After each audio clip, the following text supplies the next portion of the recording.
All India पर नगर निकाय चुनाव से जुड़ी इस वक्त बड़ी अपडेट आ रही है। हाईकोर्ट ने नगर निकाय चुनाव में ओबीसी आरक्षण को लेकर एक अहम फैसला सुनाया है।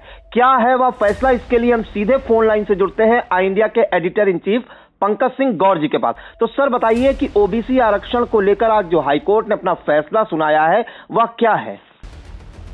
देखिए प्रियांशु, आपको भी पता है कि लंबे समय से इसको लेकर हाईकोर्ट सुनवाई कर रहा था और 24 दिसंबर को सुनवाई पूरी कर ली थी और इसके बाद 27 दिसंबर को हाईकोर्ट से फैसला सुनाया जाना था, जिसको लेकर फैसला सुरक्षित रख लिया गया था।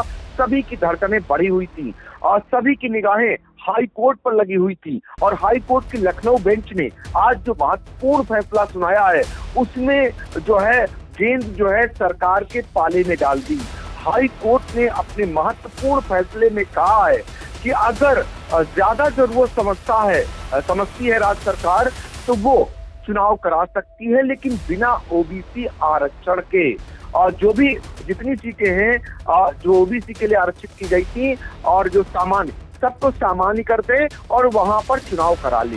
दूसरी बात कही है कि नहीं तो जो सुप्रीम कोर्ट की गाइडलाइन है ट्रिपल टेस्ट के लिए, उसके लिए एक आयोग का गठन करे 31 जनवरी तक और उसके बाद ये जो है पूरी प्रक्रिया जिला अधिकारी के मॉनिटरिंग में कराई जाए और इसके बाद जो फार्मूला है उसको लागू करे, उसके बाद निकाय चुनाव कराए। तो यदि इस तरीके से चुनाव होते हैं तो ये चुनाव आगे 3 महीने के लिए करीब चल सकते हैं, क्योंकि अभी जब ये आयोग गठित होगा और फिर उसके बाद ट्रिपल टेस्ट का फार्मूला लागू होगा तो वो उसकी प्रक्रिया थोड़ी लंबी हो जाएगी। तो ऐसे में चुनाव चल सकता है, लेकिन पूरा मामला जो है इसलिए अहम हो गया क्योंकि इसका एक पहलू जिसको भी हाई कोर्ट ने कहा कि अगर बिना ओबीसी आरक्षण के चुनाव कराना समझती है सरकार तो वो करा सकती है। यानी एक गेंद उसने पाले में डाल दी है राज्य सरकार के। ऐसी स्थिति में अब सारा निर्णय राज्य सरकार को करना है कि बिना ओबीसी आरक्षण के चुनाव कराती है राज्य सरकार या फिर जो सुप्रीम कोर्ट का जो फार्मूला है जो ट्रिपल टेस्ट का उसे लागू करती है।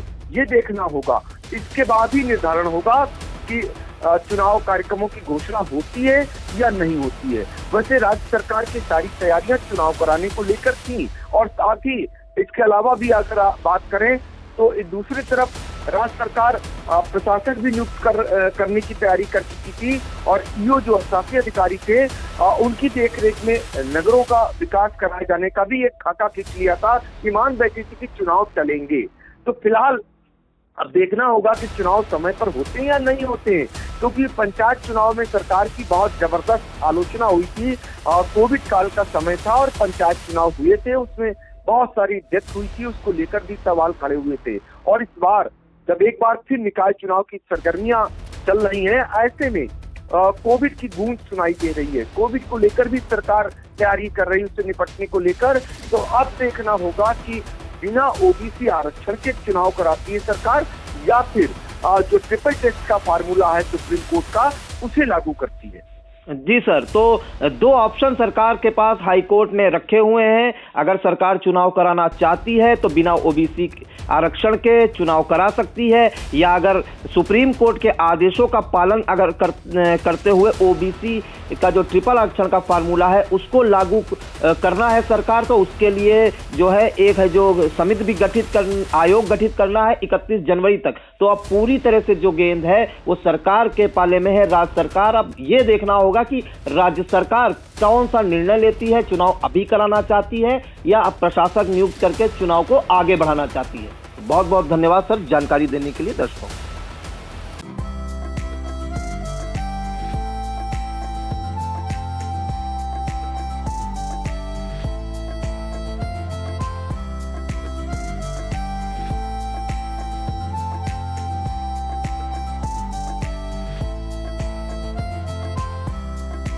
चुनावी सफर में हिचकोले खा रही निकाय की नैया। वोटर बनेंगे आखिर किसके खेवैया? बच चुका है चुनाव का बिगुल, तय हो चुकी है उम्मीदवारों की दावेदारी। लाखों की आवाम चुनेगी शहर की सरकार, किसके सिर सजेगा जीत का ताज। खूब हो रहे चुनावी वादे, नेताजी जा रहे वोटरों के द्वारे।